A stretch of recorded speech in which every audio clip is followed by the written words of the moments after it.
দেখো যে একটা বস্তু যদি গড়িয়ে গড়িয়ে চলে, হ্যাঁ, গড়িয়ে গড়িয়ে চলার অর্থ হচ্ছে সে ঘুরছে আবার কিন্তু সে চলছে, মানে তার রৈখিক গতিও আছে, তার ঘূর্ণন গতিও আছে একই সাথে।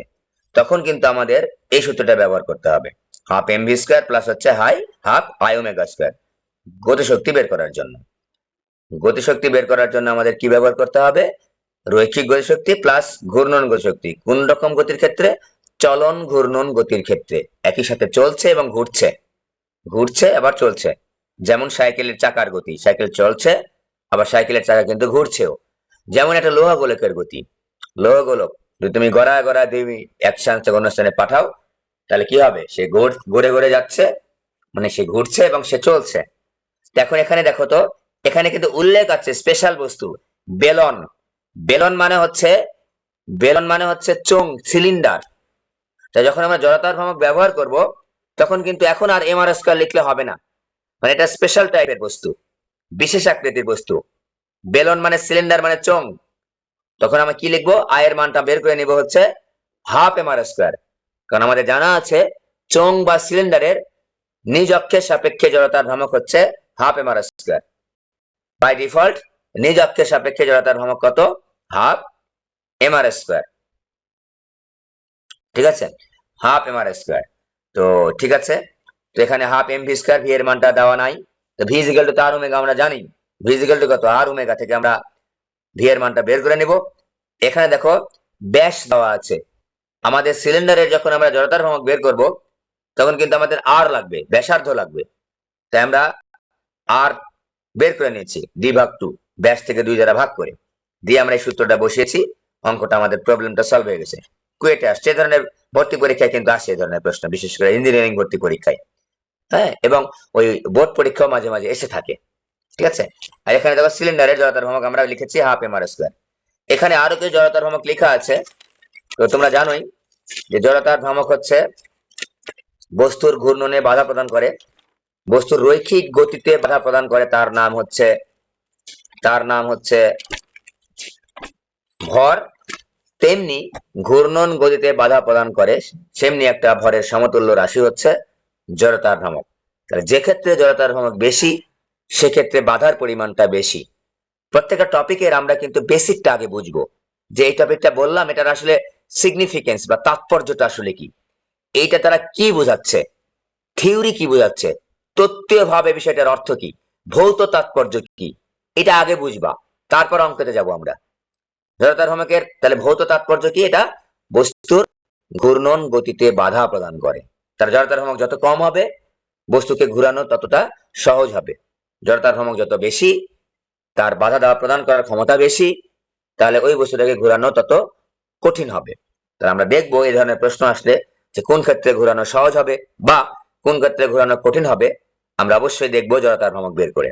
ঠিক আছে, জড়তার ভ্রামক বের করে। তেমনি টর্ক, টর্ক যখন আমরা পড়বো, টর্ক বিষয়টা আসলে কি? টর্ক হচ্ছে একটা বস্তুতে ঘূর্ণন সৃষ্টি করে। তো বস্তুতে ঘূর্ণন সৃষ্টি করে, দেখো তো আমি যদি একটু কম্পেয়ার করে পড়ি, টর্ক আর হচ্ছে বল। বল কি করে? বস্তুতে ত্বরণ সৃষ্টি করে বা করতে পারে। আমরা পড়েছি, ছোট ক্লাস থেকে পড়ে আসতেছি যে বল হচ্ছে বস্তুতে কি সৃষ্টি করে? ত্বরণ সৃষ্টি করে বা ত্বরণ সৃষ্টি করতে পারে। বল মানে এই না যে ত্বরণ সৃষ্টি করবেই করবে, করতে পারে এবং করে। ঠিক আছে, করতে পারে বা করে। তেমনি ঘূর্ণন বল বা টর্ক হচ্ছে বস্তুতে কৌণিক ত্বরণ সৃষ্টি করে বা করতে পারে, কৌণিক ত্বরণ সৃষ্টি করে বা করতে পারে। তাহলে টর্কের কাজ হচ্ছে বস্তুতে ঘূর্ণন সৃষ্টি করা। কৌণিক ত্বরণ মানে কি? অবশ্যই ঘূর্ণন, ঘূর্ণন সৃষ্টি করা। এটা আমরা শিখলাম কিন্তু। ঠিক আছে, এগুলো কিন্তু আমাদের বেসিকটা আগে বুঝতে হবে। তাহলে আমরা যদি বলি যে কোন ক্ষেত্রে বেশি ঘূর্ণন সৃষ্টি হবে, আমরা টর্ক বের করব উভয় ক্ষেত্রে। ঠিক আছে, উভয় ক্ষেত্রে টর্ক বের করবো বা উভয় ক্ষেত্রে কৌণিক ত্বরণ বের করব। যে ক্ষেত্রে কৌণিক ত্বরণ বেশি, সেক্ষেত্রে বলবো যে ঘূর্ণন বেশি সৃষ্টি হয়েছে। আর যদি কোন ক্ষেত্রে ঘূর্ণন বেশি সৃষ্টি হয়েছে বা কোন ক্ষেত্রে ঘূর্ণন কম সৃষ্টি হচ্ছে, কৌণিক ত্বরণটা বের করলাম। আর যদি কোন ক্ষেত্রে ঘোরানো সহজ হবে, কোন ক্ষেত্রে ঘোরানো কঠিন হবে, তখন কিন্তু আমরা জড়তার ভ্রামক বের করব। ঠিক আছে, সিমিলারলি আমরা যদি বলে যে কোন ক্ষেত্রে ঘুরাইতে কম শক্তির প্রয়োজন হবে, বেশি শক্তির প্রয়োজন হবে, কম বা বেশি শক্তির প্রয়োজন হবে, সেক্ষেত্রে আমরা কৌণিক ঘূর্ণন গতিশক্তি বের করব, ঘূর্ণন গতিশক্তি বের করব, ঠিক আছে, হাফ আই ওমেগা স্কয়ার। কোন ক্ষেত্রে ঘূর্ণনে অধিক শক্তির প্রয়োজন হবে বা কোন ক্ষেত্রে ঘূর্ণনে কম শক্তির প্রয়োজন হবে, শক্তির কথা যখন বলবে তখন আমরা ঘূর্ণন গতিশক্তি বের করব, ঠিক আছে।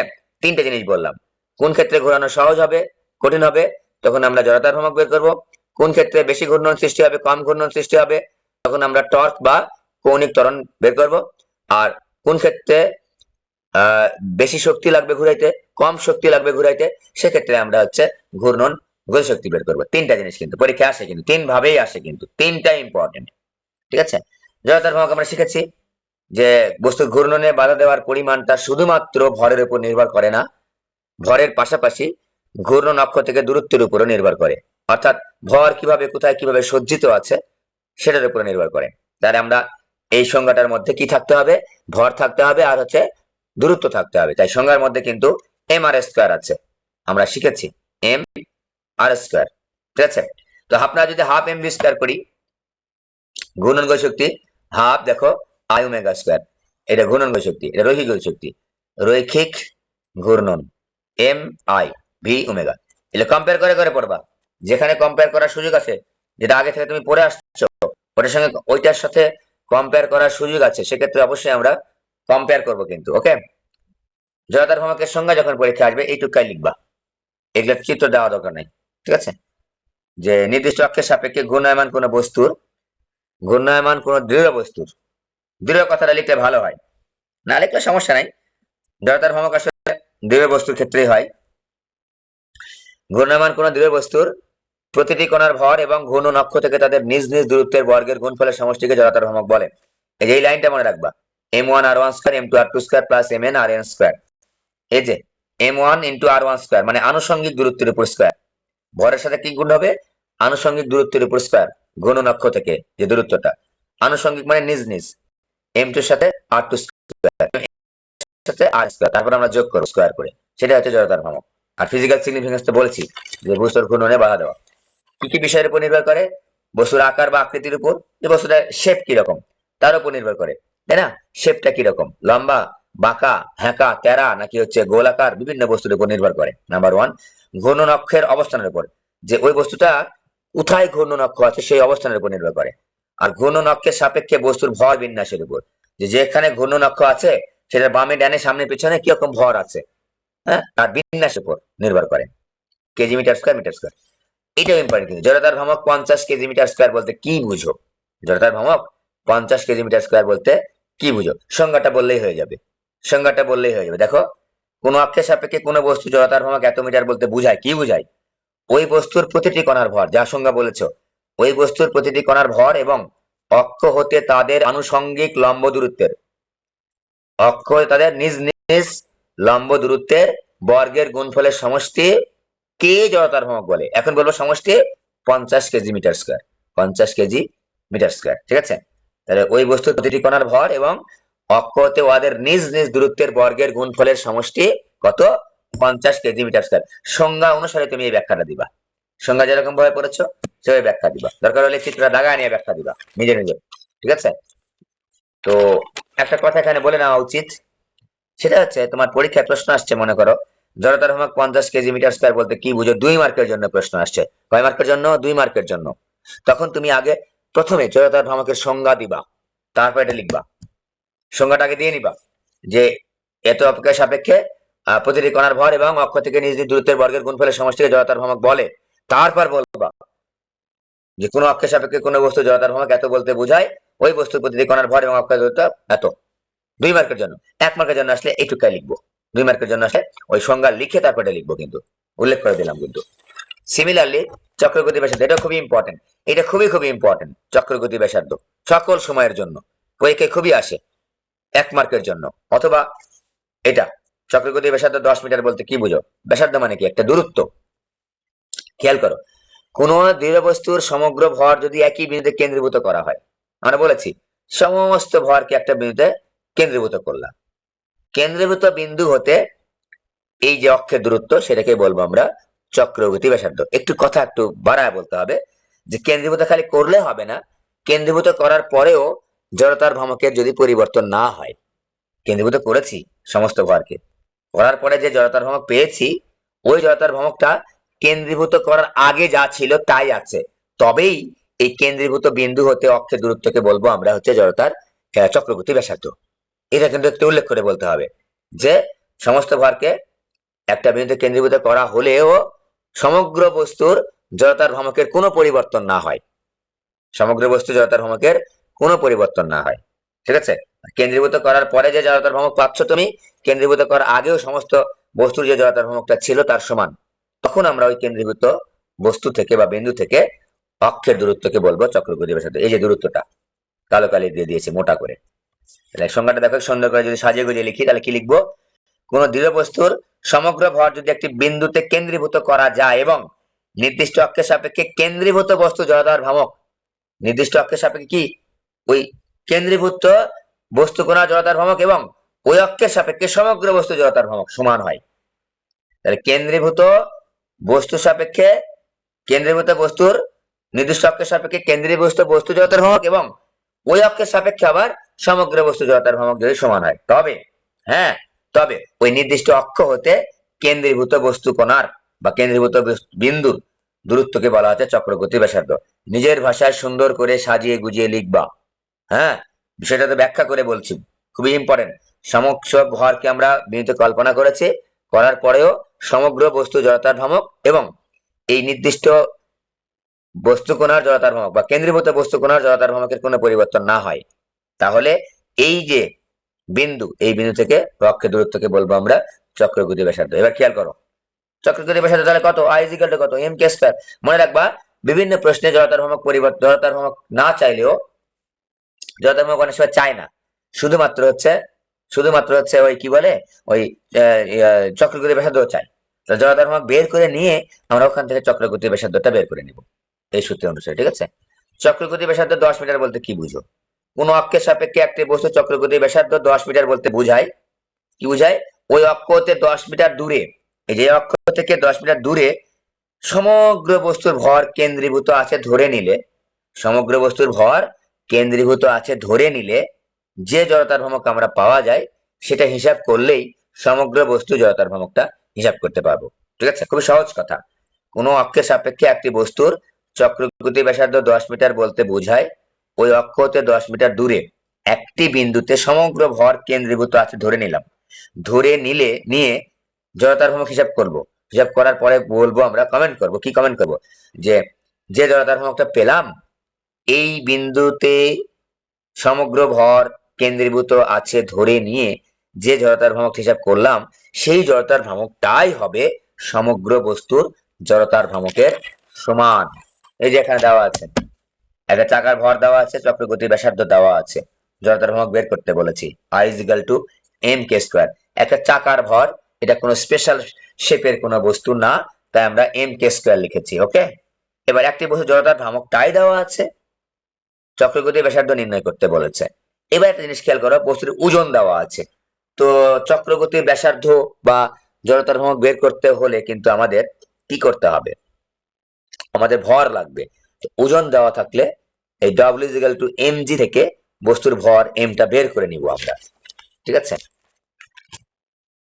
ঘূর্ণায়মান বস্তুর গতিশক্তি হাফ I ওমেগা স্কয়ার, আর চলন ঘূর্ণন গতির ক্ষেত্রে মাত্র বলে আসলাম half mv square plus half I omega square. বস্তু যদি গড়িয়ে গড়িয়ে চলে তবুও আমরা চলন ঘূর্ণন গতি উদাহরণ হিসেবে চিন্তা করব। কৌণিক বেগ নির্ণয়ের তিনটা সূত্র আমরা জানি, থেটা ভাগ টি, 2 পাই ভাগ বড় হাতের টি। যখন আমার পর্যায়কাল দেওয়া থাকবে, বিচরণ কাল দেওয়া থাকবে, তখন আমরা 2 পাই ভাগ বড় হাতের টি লিখবো, আর যদি অনেকবার ঘূর্ণনের কথা উল্লেখ আছে তখন আমরা 2 পাই n ভাগ টি লিখবো। এখানে একটা জিনিস খেয়াল করো, আরপিএম বা আরপিএস এর ব্যাখ্যাটাও আমি লিখে দিয়েছি। আরপিএম মানে হচ্ছে কৌণিক বেগের একক, আরপিএস কে আর একক কৌণিক বেগের একক।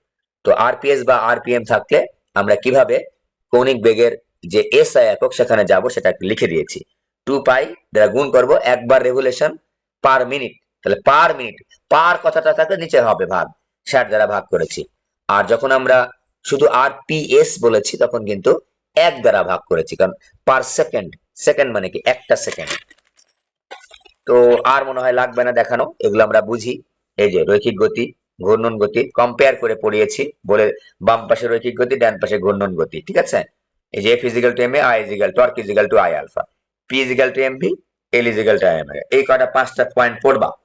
ঘূর্ণন গতির ক্ষেত্রে ভরের সমতুল্য রাশি জড়তার ভ্রামক, বলের সমতুল্য রাশি টর্ক, ভরবেগের সমতুল্য রাশি কৌণিক ভরবেগ, বেগের সমতুল্য রাশি কৌণিক বেগ, ত্বরণের সমতুল্য রাশি হচ্ছে কৌণিক ত্বরণ। তাহলে আমাদের এই সূত্রগুলো লেখা আমাদের আর প্রবলেম হওয়ার কথা না। আচ্ছা, এটা সহজ। ঘূর্ণন গতিশক্তি আমার যদি দেওয়া আছে, অঙ্কে বিশেষ কোনো আকৃতির বস্তু উল্লেখ না থাকলে জড়তার ভ্রামক I is equal to M R square বসানো হবে। ঠিক আছে, সাব কোয়েল ক্ষেত্রে এই যেখানে দেখো খেয়াল করে মোটামুটি সবই এখানে দেওয়া আছে, আই ইজিক্যাল টু ই কে দেওয়া আছে। ওকে, আচ্ছা এখানে একটা জিনিস খেয়াল করো, চাকার গতিশক্তিটাই দেওয়া আছে, ঘূর্ণন গতিশক্তি, চাকা বলতে একটা ঘূর্ণন গতিশক্তি দেওয়া আছে। হ্যাঁ, চলন ঘূর্ণন দেওয়া না থাকলে কিন্তু আমরা ওটা বসাবো না, শুধুমাত্র আই ওমেগা স্কয়ারই বসাবো, শুধু ঘূর্ণন গতিশক্তি। হ্যাঁ, তো এখানে আই বের করতে বলেছে, উল্টা করে প্রশ্ন দেওয়া আছে, তো এগুলো আমরা পারবো। I is equal to M R square, ঘূর্ণন গতিশক্তি গুলো পারবো আমরা। আচ্ছা, এই যে বিশেষ আকৃতির যে বস্তুগুলার জড়তার ভ্রামক, এটা যেন ভুল না হয়। সরু সুষম দণ্ড ভুল হওয়ার কথা না। প্রান্ত বিন্দুতে গেলে এম এল স্কয়ার ভাগ 3, মধ্যবিন্দুতে গেলে বা ভর কেন্দ্র দিয়ে গেলে সরু সুষম দণ্ডের ভর কেন্দ্র মানে মধ্যবিন্দু এম এল স্কয়ার ভাগ 12। আর হচ্ছে যদি অন্য কোনো বিন্দু দিয়ে যায় তাহলে ভর কেন্দ্রের সাপেক্ষে জড়তার ভ্রামক যোগ হচ্ছে এম এইচ স্কয়ার। লম্ব সমান্তরাল অক্ষ উপপাদ্য আমরা ব্যবহার করব। সমান্তরাল অক্ষ উপপাদ্য ব্যবহারটা কিন্তু সবচাইতে বেশি। ওকে, তাহলে এখন দেখো তো, আইজি বলতে আমরা বুঝবো এম এল স্কয়ার ভাগ 12, একবারে মধ্যবিন্দুগামী। আর এই এইচটা কিন্তু মনে যেন থাকে, ভর কেন্দ্রগামী অক্ষ এবং যে অক্ষের সাপেক্ষে জড়তার ভ্রামক বের করতে চাচ্ছ সেই দুইটা অক্ষের মধ্যবর্তী দূরত্ব অবশ্যই সমান্তরাল হতে হবে। ঠিক আছে, যে অক্ষের সাপেক্ষে বের করতে চাচ্ছ আর যে অক্ষের সাপেক্ষে মধ্যবিন্দু সাপেক্ষে বা ভর কেন্দ্র সাপেক্ষে অক্ষের মধ্যবর্তী দূরত্ব হচ্ছে এইচ। ভুলে যেন না যায়। আমরা এখানে একটা অঙ্ক নিয়েছি আমরা, দেখো আমি যখন P2Q2 অক্ষের সাপেক্ষে জড়তার ভ্রামক বের করব, এই যে P2Q2, তখন কিন্তু এই দূরত্বটা নিব না, এই যে এই 20 সেন্টিমিটার দূরত্ব নিতে হবে না। আমার ভর কেন্দ্রগামী অক্ষ এবং এই যে P2Q2 অক্ষের সাপেক্ষে জড়তার ভ্রামক বের করব, এই অক্ষে দূরত্ব লাগবে। টোটাল ভরে কি বলে দণ্ডের দৈর্ঘ্য দেওয়া থাকবে, তার অর্ধেক হচ্ছে ভর কেন্দ্র বা মধ্যবিন্দু। এই অর্ধেকের চাইতে এই যে এই পাশের 20 বাদ দিতে হবে। 20 বলতে 20 সেন্টিমিটার, মিটার করে নিব আমরা। হ্যাঁ, এটা বের করে দেওয়া আছে, সুন্দর করে পড়বা, এটা ইম্পর্টেন্ট। একটার মধ্যে 3টে উদাহরণ দেওয়া আছে, প্রান্ত বিন্দু, মধ্যবিন্দু এবং অন্য যে কোনো বিন্দু। এইবার এখানে 6টা আছে বৃত্তাকার চাকতির ক্ষেত্রে। মনে রাখবো আমরা বাই ডিফল্ট আমরা ধরে নিব হচ্ছে এই চাকতিটা হচ্ছে চাকতির তলের সঙ্গে লম্ব বরাবর, এই তলের সাথে উপরে নিচে লম্ব বরাবর হাফ এম আর স্কয়ার হবে। মধ্যবিন্দুতে গেলে কি হবে, হাফ এম আর স্কয়ার, এবং তলের সাথে কিন্তু লম্ব থাকবে, কেন্দ্র দিয়ে এবং তলের সাথে বা চাকতির সাথে লম্ব থাকলে হাফ এম আর স্কয়ার। আর চাকতির ব্যাস বরাবর গেলে হবে 1/4 এম আর স্কয়ার। এই তো। আর অন্য জায়গাতে গেলে এই অন্য অক্ষটা দেখবা যে তলের সাথে লম্ব নাকি তলের সমান্তরাল, কি বলে ব্যাসের সমান্তরাল। অন্য অক্ষটা তলের লম্ব যদি হয় তাহলে হাফ এম আর স্কয়ারের সঙ্গে এম এইচ স্কয়ার যোগ হবে। আর অন্য অক্ষটা যদি ব্যাস বরাবর হয়, ব্যাসের সমান্তরাল, এই যে অন্য অক্ষটা ব্যাসের সমান্তরাল, এই যে যে অক্ষের সাপেক্ষে ঘোরাচ্ছি তীর চিহ্ন দিয়ে দেখাইছি, সেটা যদি ব্যাসের সমান্তরাল লিখা আছে তখন কিন্তু 1/4 এম আর স্কয়ারের সঙ্গে যোগ হবে এম এইচ স্কয়ার। ভুলে যেন যায় না। আর একেবারে স্পর্শক বরাবর গেলে কিন্তু এইচ এর মান আর হয়ে যাবে, এই যে এইচ এর মানটা আর হয়ে যাবে। ঠিক আছে, আর চাকতির ব্যাস দেওয়া থাকলে ব্যাসার্ধ বের করে নিবা, চাকতির পরিধি দেওয়া থাকলে আমরা ব্যাসটা বা ব্যাসার্ধটা বের করে নিব। পরিধি দেওয়ার সূত্র কি, 2 পাই আর। এখানে একটা প্রবলেম দেওয়া আছে, সুন্দরভাবে দেখবা, একটার মধ্যে 3টা প্রবলেম দেওয়া আছে, বিভিন্ন ভাবে আমার পরীক্ষা আসতে পারে। এগুলো থিওরিটা ভালো করে দেখবা, সুন্দর করে দেখবা। ওকে, এই আমাদের শেষ। নিরেট গোলক 2/5 এম আর স্কয়ার। পৃথিবীর জড়তার ভ্রামক বের করতে হলে 2/5 এম আর স্কয়ার দিতে হবে, এবং এম এর জায়গায় হবে পৃথিবীর ভর আর আর এর জায়গায় হবে পৃথিবীর ব্যাসার্ধ। পৃথিবীর ব্যাসার্ধ হচ্ছে 6400 কিলোমিটার, মিটার করে নিতে হবে 1000 দ্বারা গুণ করে। এরপর তো পড়ালাম, আজকে এই পর্যন্তই থাকুক। হ্যাঁ, এর সঙ্গে এখানে কি নাই, লম্ব অক্ষ উপাদ্য এবং সমান্তরাল অক্ষ উপাদ্যটা পড়ে নিবা। এটা অনেকবার পড়েছি, 2-3 বার করে পড়েছি, সুন্দর করে পড়েছি, লম্ব অক্ষ উপাদ্য এবং সমান্তরাল অক্ষ উপপাদ্য। তো ঠিক আছে, আমি যে ক্লাস নোটটা দিয়েছিলাম এটা ব্যাখ্যা দিলাম, আরো 2-1টা কথা বললাম, প্রসিডিউরটা শিখে দিলাম, নিজেরা ভালো করে বাসায় পড়ো। এইটাই পড়ো বিষয়টা এরকম না, এটার সাথে আরো কিছু অ্যাড করেও পড়ো। বই পড়তে হবে, নোট পড়ে শুধু হাত নোট হ্যান্ড নোট, দুনিয়ার যত হ্যান্ড নোটই পড়ো না কেন বই করতেই হবে। বইটা খুবই গুরুত্বপূর্ণ জিনিস। ওকে, বাই।